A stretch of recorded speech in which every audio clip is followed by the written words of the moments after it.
Selamat sore dan salam sejahtera buat kita semua. Perkenalkan kami dari kelompok 3 ingin mempresentasikan tugas kritikal jurnal kami yang merupakan untuk memenuhi tugas dari dosen pengampu mata kuliah pengembangan pembelajaran bahasa dan sastra yaitu Ibu Dr. Halimah Tuksadia, SPD M.Hum. Sebelum itu, perkenalkan, saya Mas Datorang Lamarbun sebagai ketua kelompok 3 dan anggota kelompok saya yaitu Balkis Mutiara Jahara, Yuni Anggirani Bornenggolan, Amelia Putri, dan Indana Supa. Sekian dari pengenalan kami, selamat menyaksikan video presentasi kami.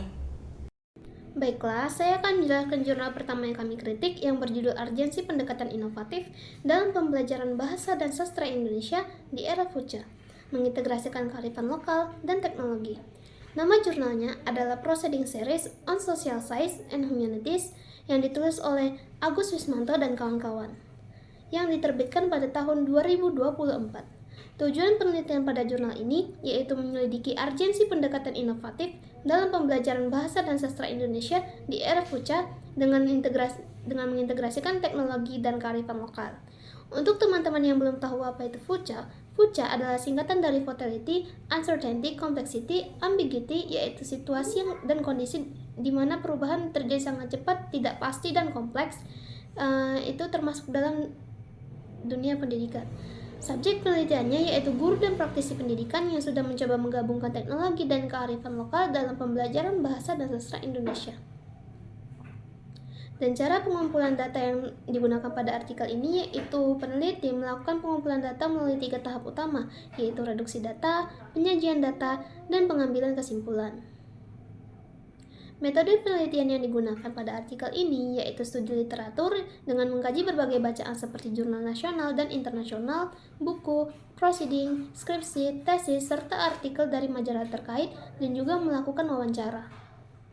Itu adalah bagian langkah penelitian yang dimana itu langkah penelitian itu penetapan fokus masalah, menentukan informasi yang akan diobservasi, melaksanakan penelitian dengan mencari artikel maupun berita dan informasi yang relevan, mencatat hasil pengamatan, mendeskripsi hasil pengamatan, membuat laporan hasil pengamatan dan dokumentasi. Kemudian itu untuk hasil penelitiannya, di mana hasil penelitian ini menunjukkan bahwa teknologi dapat membuat kegiatan belajar lebih luas, memberikan kesempatan bagi siswa untuk belajar secara mandiri, serta menjadikan pembelajaran lebih menarik. Sementara itu, kearifan lokal mampu membuat pembelajaran terasa lebih dekat dengan kehidupan sehari-hari siswa sekaligus membentuk karakter mereka. Pendekatan inovatif ini juga terbukti mampu meningkatkan keterlibatan siswa, mendorong kreativitas, serta melatih kerjasama dan keterampilan abad 21. Namun, dalam penerapannya masih ditemui beberapa tantangan seperti belum semua guru memahami pendekatan ini, adanya kesenjangan akses terhadap internet, munculnya masalah keamanan data, serta kurangnya dukungan dari sekolah. Selanjutnya itu kekuatan penelitian. Pertama itu teori yang dipaparkan sudah cukup jelas dan runtun, menggunakan bahasa yang sederhana sehingga mudah dipahami. Kemudian itu abstrak penelitian yang disajikan lengkap dan menggambar keseluruhan isi jurnal, sistematika penulisan tepat sesuai dengan POB. Kelima itu hasil dari penelitian memungkinkan untuk diaplikasikan dalam proses pembelajaran di sekolah. Selanjutnya itu menawarkan ide baru seperti gabungan teknologi dan kearifan lokal. Kemudian itu relevan dengan kondisi pendidikan sekarang. Yang terakhir itu didukung literatur dan pengalaman nyata dari praktis. Selanjutnya itu kelemahan penelitian. Yang pertama itu masih bersifat teori, belum coba langsung di kelas secara mendalam. Selanjutnya belum banyak contoh teknis penerapannya rinci. Dan terakhir itu solusi yang diberikan masih umum. Dan selanjutnya itu masuklah pada kesimpulan, di mana jurnal ini penting karena menunjukkan bahwa menggabungkan teknologi dan kearifan lokal bisa membuat pembelajaran bahasa dan sastra lebih menarik. Pembelajaran sastra lebih menarik, dan sesuai dengan tantangan zaman sekarang.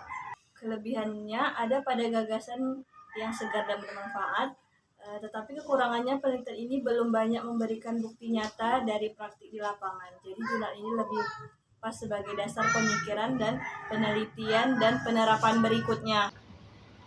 Oke, selanjutnya di sini saya akan mereview jurnal pembanding yang dimana dengan judul Inovasi Pendidikan Bahasa Indonesia, Pendekatan Teknologi dan Pembelajaran Berbasis Keterampilan. Jurnal yang kami dapat yaitu Morfologi Jurnal Ilmu Pendidikan Bahasa, Sastra, dan Budaya. Volume dan halaman pada jurnal ini yaitu volume 1 nomor 6 dan halaman 149 sampai 157 tahun 2023. Penulis pada jurnal ini ada Yoga Saputra Manihuruk, Rizky Sitanggang, Gabriela Anastasia Ginting, Putri Raihan Lubis, Anu Victory Sinaga, Fitriani Lubis, dan review jurnal yaitu dari kelompok 3 tanggal 2 September 2025. Tujuan pada penelitian ini yaitu penelitian ini bertujuan untuk mengkaji dan mendeskripsikan inovasi pendidikan bahasa Indonesia dengan pendekatan teknologi dan pembelajaran berbasis keterampilan, serta mengidentifikasikan manfaat dan dampak dan tantangan implementasinya. Selanjutnya ada subjek penelitian, yang dimana subjek penelitian ini pendidikan bahasa Indonesia atau kajian literatur, bukan subjek siswa secara langsung. Selanjutnya ada asesmen data, yang dimana data ini diperoleh melalui studi pustaka atau literatur, buku, jurnal, catatan, internet yang dikaji secara kritis. Ada metode penelitian, studi pustaka atau literatur review. Di sini saya akan menjelaskan kelanjutan dari artikel yang kedua, yaitu yang berjudul Inovasi Pendidikan Bahasa Indonesia, Pendekatan Teknologi dan Pembelajaran Berbasis Keterampilan. Baiklah, di sini saya akan menjelaskan kelanjutan artikel yang kedua. Di sini saya akan menjelaskan dari langkah penelitian hingga simpulan penelitian. Jadi yang pertama saya akan menjelaskan langkah penelitian. Dalam jurnal ini terdapat 7 langkah penelitian. Yang pertama, penetapan fokus masalah. Lalu yang kedua, menentukan informasi yang akan diobservasi. Lalu yang ketiga, pelaksanaan penelitian dengan mencari artikel maupun berita dan informasi yang relevan. Lalu yang keempat, mencatat hasil pengamatan. Yang kelima, mendeskripsikan hasil pengamatan. Yang keenam, membuat laporan hasil pengamatan. Dan yang ketujuh, yaitu dokumentasi. Adapun hasil penelitian dari artikel ini yaitu memberikan inovasi pembelajaran berbasis teknologi dan keterampilan dapat meningkatkan keterampilan berbahasa seperti menyimak, berbicara, membaca, dan menulis. Lalu meningkatkan motivasi, minat, prestasi belajar, kemandirian, kreativitas, dan kerjasama siswa. Lalu hasil yang berikutnya itu memberikan dampak positif pada efisiensi waktu, biaya, dan akses informasi. Tetapi juga ada dampak negatifnya berupa ketergantungan teknologi, plagiarisme, cyberbullying, dan penurunan disiplin siswa. Baiklah, di dalam artikel ini juga terdapat kekuatan dan kelemahan.